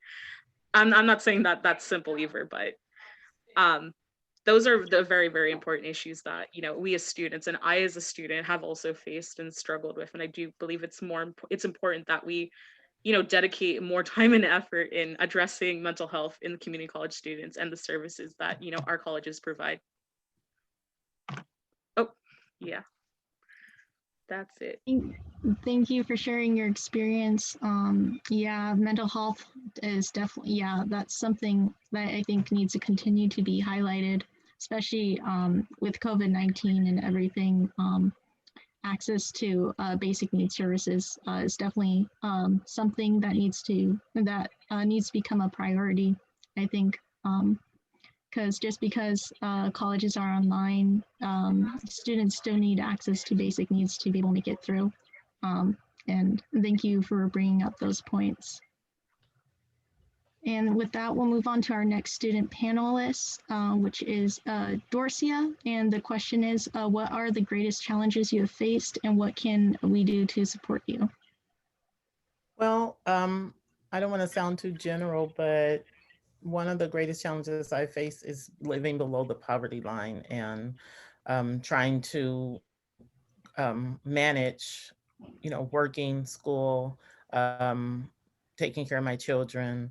And so, being on campus, actually, now we're in a pandemic, but when I was able to go to campus or the campus was open, there are resources that are available to you, and so being that everything's online, sometimes I just don't even know where to look, you know, or who to call. And a lot of numbers you call, nobody answers because nobody's in the office. And so it can be, you know, really stressful. And then I just feel like, you know, more programs to combat food insecurities. I would love for those to be available, you know, like the food pantry is wonderful. And I wish that we had a hot food pantry, you know, because being, you know, sometimes you don't have a place to cook, or you don't have, you know, some people don't have that. And so having a hot meal while you're there on campus can really make a difference. And then another program will be to have better health care. On campus, there is a health office, but you know, the fees, sometimes if you can't afford to pay your health fees, then you're in trouble. You know, you're not going to be able to add your classes and that type of thing. So you might avoid going to the health office, or, you know, and then for me also the counseling, like I mentioned earlier, that's just super important, and especially for the evening students. And sometimes people come to the classroom and visit with surveys and that type of thing, but I've never seen anyone, like a representative from the counseling office, come to the classes in the evening and say, you know, this is what's available. How can we help you? You know, let us know what you need. I think it would be really important to have that type of thing in place. And I know we're on Zoom right now, but I don't know if, you know, counselors can pop in the classes. I know they're super busy, but it would just be really nice to have that, you know, where maybe at the end of the class, people can put their name on a list that says, I'm gonna need a call, you know, so. Yeah, you definitely bring up a lot of really great points. And thank you for sharing your experience. So with that, Dorcia, you will be going next again for the next question, which is, what would you like us to know about your own experience, and what recommendations do you have? I would just like you to know that although it's been pretty difficult, I just feel that with the resources that are available, you know, it's very possible to get through. And I would like for the young people on here and the people up to my age as well, to understand you have to reach out, you have to speak up, and you have to tell people what's going on with you. Don't keep things to yourself. Go and talk to people, and you don't know, there's gonna be somebody who's gonna finally listen. The first person might, the second person might not listen, you know, but talk to other students, you know. I'm not saying this go around complaining, but, you know, just inquire and you'll find out about other resources. You know, a lot of those flyers that are up on the wall, read them, you know, go into the Bridges for Success program and ask questions. That's super important. I didn't do that for a long time. For many years, I would just be there just trying to get things done on my own and not reaching out to anybody. So I think that's really important. And then, oh, I forgot what I was gonna say. You know, and then just, I continue to, as far as recommendations, let's see. That's it, I think. You know, keep reaching out, keep going to your counseling office and getting the important plan that you need so you can stay on track, you know, and don't give up. As hard as it is, if you have to take some time off, never think it's too late to come back, because it's never too late. Be a lifelong learner. Yeah, thank you for sharing your experience. You make a very good point about speaking up whenever you need help. It's I think that's very important. I think it's also important for colleges to be able to spread the word about the services they have, because sometimes students may not know a service is offered on campus, and maybe that's why they don't speak up, because they don't know that's something that's available. So I think just making sure that what services are offered, that's something that's being shared with students through multiple formats. And yes, so our next student will be Mark Shepard. Yeah, just some final thoughts. So some final thoughts, suggestions, or recommendations is speak up. Everybody's saying is nobody will know what's going on if you don't let them know. And that was a big challenge for myself is I guess personally, like, are they going to look at me differently? Are they going to treat me differently if I tell them I need help? And then come to find out that they didn't. And when I saw that, that's when I went around and was telling all the other students, it's okay to ask. Your voice is powerful. So the recommendations is like Dorsey was saying, is if you see a bulletin board and you see a flyer, read it. I'm pretty sure there's something on that flyer is going to help you out. Recommendations is just having more resources. Right now, like you say, we're in a pandemic, right? So it's harder for us to reach our fellow students, especially it's harder to plan for the next generation. So that's what I've been passionate about, and that's what I can recommend is just speak up. Let them know if something you need addressed, whether it be food insecurity, housing. You want to take this course but you can't pay for it. I'm pretty sure there's ways out there that will definitely help you out. There's resources out there that will help you out and help you succeed and achieve your educational goals. Thank you for sharing your final thoughts. Our next student is Chloe Garcia. The question is, what would you like us to know about your own experience and what recommendations do you have? What I would like you guys to know about my experience is I have been homeless in my lifetime when I was 13 and 14 years old. During this time, I missed a lot of school because of my panic attacks being severe. And another reason why I would miss school was because I had to go with my mom and apply to these programs and look for these donations to help us. And I share this because one of the programs that helped me was hotel vouchers from social workers. And I've worked with a nonprofit organization, a anti-poverty group during the summer called Results. And during the summer with the pandemic, one of their main goals was to have these hotel vouchers for domestic abuse survivors. And I feel like with the pandemic, things are always changing, especially since we're going back into shelter in place. And I feel like domestic abuse survivors or people going through domestic abuse, I feel like we really need to think about ways we can help them, because a lot of them are students, and because of the shelter in place, it could be a lot harder for them if they live with someone who's abusive and things like that. So I feel like we should keep that in mind, or just having resources, bring awareness to that. I feel like that could be very beneficial. Yeah, and you bring up a very good point. I think that's something that a lot of students have been facing, especially with COVID-19, having to return home, and it may not always be a healthy environment. So bringing awareness to that, I think, is very important. Also, you mentioned housing and housing vouchers. I think that's something that's becoming a greater need. Just being able to find temporary housing solutions, maybe colleges can partner with external organizations to be able to offer that. I think that's becoming a bigger need. So thank you for sharing that. Thank you for the opportunity. All right, we'll move on to our last student, which is Angelica Campos. Final thoughts. So y'all stole my fire.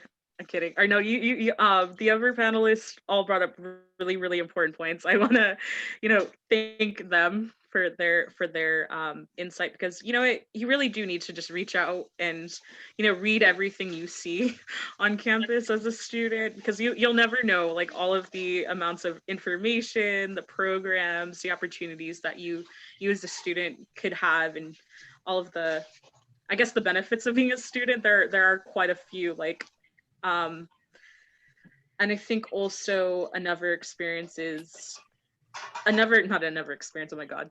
Another thing I would want to recommend to other students too is to just not be afraid. Be inquisitive, question things you don't understand, question about any different kind of program that you see that you could potentially be eligible for. Don't limit yourself. Don't think you don't deserve these services, because they're there. You should, definitely reach out and grab them.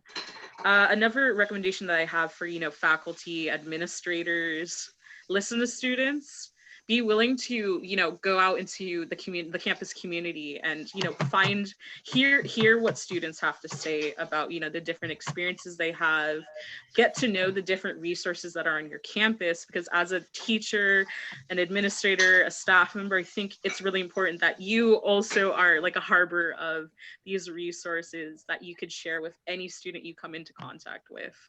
Because not all students are, that brave to just step out of their shell and go look at a flyer or go to like some random office and ask about a program. Yeah, I think you bring up some very good points. Yeah, because not all, sometimes there are often I've heard of students who they just come, they go class and then they leave. They may not have access. They may not pass by an office and be like, oh, what's that? What services do they offer? They may miss those types of things. I know one thing that I've heard a couple students mention that's been helpful is listing the different services in professor syllabi. Things like basic needs. There's usually a few, like they have DSPS and that sort of thing, but that's one thing I've heard of a couple colleges that have done. That's been helpful. So just bring awareness and bring the awareness to the students. I think that's a big thing. And also listening to student voice, and I think that's big as well. And also for students out there, just know that there are opportunities for you to share your voice on various programs. There's student government, there's committees that you can be appointed to and you can join. If you see something that you want to make a change in, there are those opportunities for you to share your voice and bring awareness to that things that may not be obvious to. So I just want to say thank you to all the student panelists today for taking your time out and volunteering to attend. I think your voices have been heard today. And thank you, everyone. Thank you. Thank you. Thank you very much to all of you that are here and have experienced and listened to our students. Please let's share love and gratitude to these students. It was not easy for them to share what they've shared. It takes courage. And I'm extremely thankful to Tony, who facilitated the panel, for her coordination and time committed, to Dorcia, Mark, Chloe, and Angelica for your courage, for sharing your stories of resilience. You inspire us to do better. You remind us that we are working hard, but that we have much more work to do. And I assure you that everybody that is on this conference today, that is on, continues to be with us this afternoon, cares about you and students who are experiencing similar situations, that we're working hard and that they're all heroes in their own way. Everybody, regardless of the role, is contributing to supporting our students and trying to enhance their opportunities to succeed. So we thank you wholeheartedly. And I want to share with all the students that participated on the panel, including our facilitator, Tony, that due to the generosity of the Community College League of California, each of you is going to be awarded a $500 scholarship. And I'm just so thankful that we have generous sponsors And we have many, many heroes that believe in you and that believe that this contribution will make it a little bit easier to help you get through a challenge that you're experiencing. We are thankful. I share with you that as we are getting ready to conclude this day, my heart, my soul is filled. I'm grateful to have the opportunity to share this space with you. I'm grateful that as we're entering the holidays, that we have the opportunity, due to the generosity of our sponsors, to contribute this gift to you. And I'm just extremely honored to have had the opportunity to be with all of you today. I will now, filled with emotion and just gratitude, will now turn over to JoAnna. I'm going to just briefly do a wrap up of what we've encountered today. We had the opportunity to celebrate the 5th anniversary of Real College movement with Sara, and we're extremely grateful that she joined us. Soledad O'Brien reminded us that the work that we do matters. Whatever role we hold, and students, what you do, your voice matters. We had the opportunity to attend sessions that provided best practices and were informative when it comes to addressing basic needs. Our students, you inspire us to do better. You motivate us to do better. And you deserve that we work harder to do better. We're here because of you. And I just want to end by once again thanking all of you, our heroes, our basic needs heroes. This work cannot be achieved. It's difficult, frankly, and we're learning.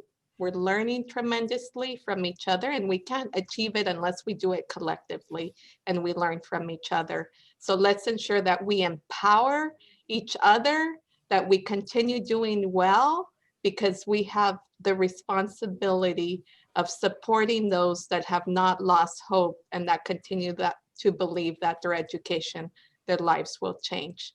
Thank you all. And now we'll transition to my colleague, who I'm extremely grateful to and highly respect, JoAnna. Thank you, Martha. What a beautiful wrap up. I'm a little bit speechless. It's been such a pleasure to co-chair this summit with you, and I'm truly grateful for your leadership across our state. And I just wanted to also mention that Tony came onto our planning committee once we started planning, and her voice has made such a difference in being able to really focus this summit on our students. So Tony, thank you for your leadership. You've been fabulous, and you run a tight ship with your with the entire panel, and the panelists were fabulous. Thank you all for being here today and sharing your stories. So we're just really grateful to you. You are why we do everything, why we get up every morning. And now I get to also have a wonderful announcement, and that's the announcement of our student scholarship winners through the raffle. We wish we could award all of you. We had 61 people enter the raffle today, and we are so grateful for all of our students who attended the conference. This is about you, and we're grateful to take this journey with you. Okay, time for the big reveal. Our first winner is Kyler Thompson from Napa Valley College. Congratulations, Kyler. All right, and next up is Gabriel Laro from Cypress College. I had nothing to do with it, but I'm super happy for Gabriel. Congratulations, Gabriel. Our third scholarship winner, and again, each student will receive $500 scholarship along with our panelists, is Eric Morden from San Bernardino College. Congratulations, Eric. And our final winner today is Benjamin Roselle from Santa Rosa Junior College. Congratulations to Kyler, Gabriel, Eric, and Benjamin. And thank you for attending today.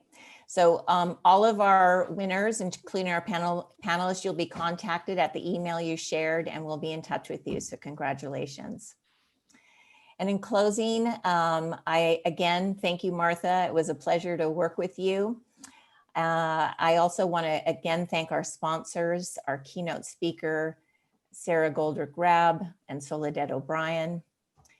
To all of those who provided the technology support throughout this conference. And I especially want to thank the Cypress College Director of Communications, Mark Posner, who put together this entire day's presentation, is working as we speak, and my executive assistant, Christy Valdez, who's always one or probably 8 steps ahead of me at all times. And I also want to especially thank Sadie Brown from the League, who kept all of us organized throughout the planning and communicated with all of you. So thank you, Sadie. This summit wouldn't happen without any of them, so thank you. We wanted to let you know that the general sessions and keynotes will be available on YouTube if you want to share or revisit, and that link will be included in your post-conference email. And the PowerPoints for all of the coaching sessions, at least those who are shared by our presenters, so we encourage you to please share that with Sadie. Those will also be included in your post-conference email.